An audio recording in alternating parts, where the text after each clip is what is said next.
Assalamualaikum warahmatullahi wabarakatuh. How are you guys? Still good, right? I hope you are safe.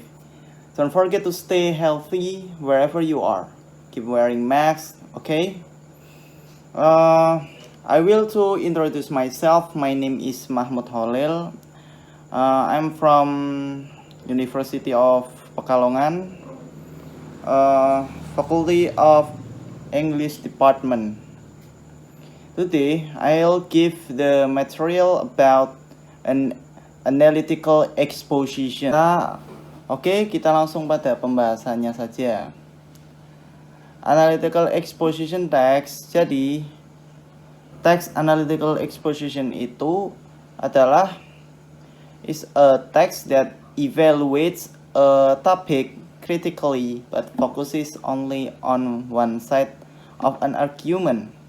Jadi, analytical exposition itu membahas suatu topik secara kritis atau juga membahas suatu topik secara mendalam, tapi kita melihatnya fokus hanya pada satu argumen saja.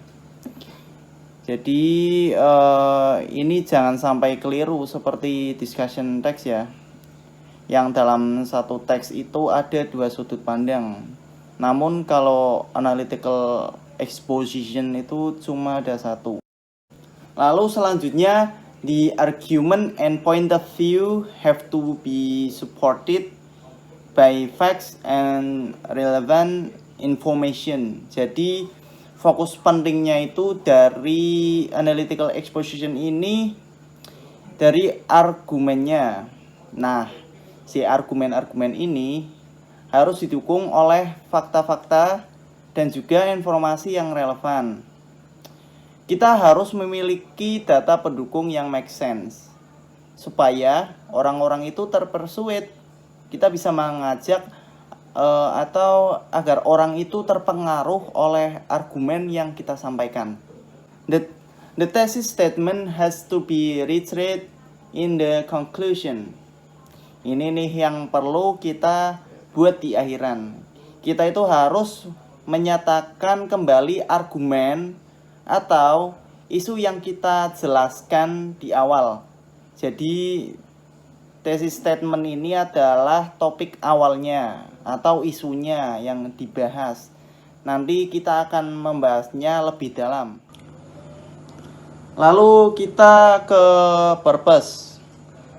Purpose dari analytical exposition itu ialah it is to persuade your audience to look at an issue with your perspective.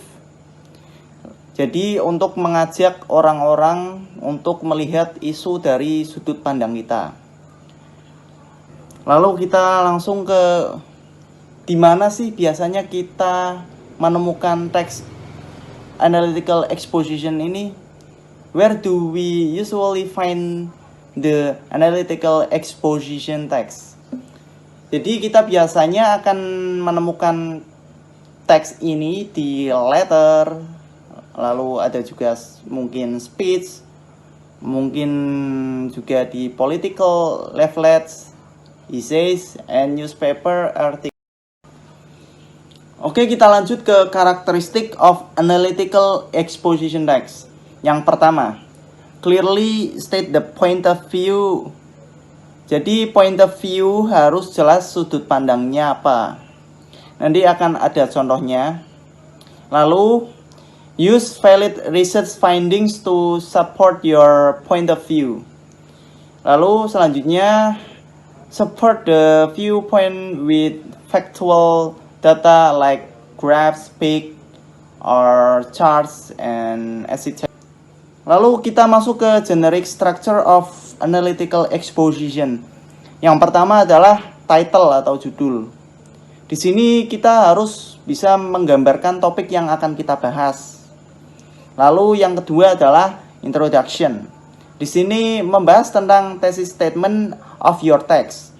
Jadi statement awal yang kita bahas dan penjelasannya ada pada di generic structure ketiga, yaitu support of view point. With factual data like graphs, pics, charts, and etc. Jadi sini akan mendukung yang ada di generic structure introduction. Lalu yang terakhir itu adalah conclusion, restatement of the thesis. Statement atau kesimpulan dari teks yang kita bahas. Lalu yang terakhir kita akan membahas language features-nya analytical exposition. Jadi language features-nya yang pertama adalah using simple present tense. Jadi maksudnya adalah kalimat-kalimat yang digunakan dalam teks ini biasanya menggunakan kalimat simple present tense. Lalu yang kedua adalah using internal conjunction. Internal conjunction maksudnya adalah menggunakan konjungsi atau kata penghubung internal atau penambahan seperti beside that, in addition, moreover, and etc. Lalu yang ketiga, using causal conjunction such as like because, since, due to, because of, etc. Dan yang terakhir kita akan menunjukkan contoh dari text analytical exposition ini. Dan di sini contoh dari analytical exposition.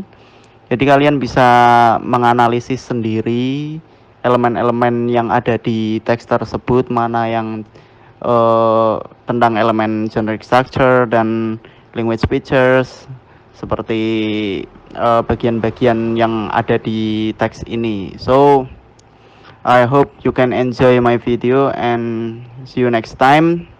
Thank you for watching. See you. Wassalamualaikum warahmatullahi wabarakatuh. 広がる闇の中交わし合った革命のちぎり誰にも邪魔させ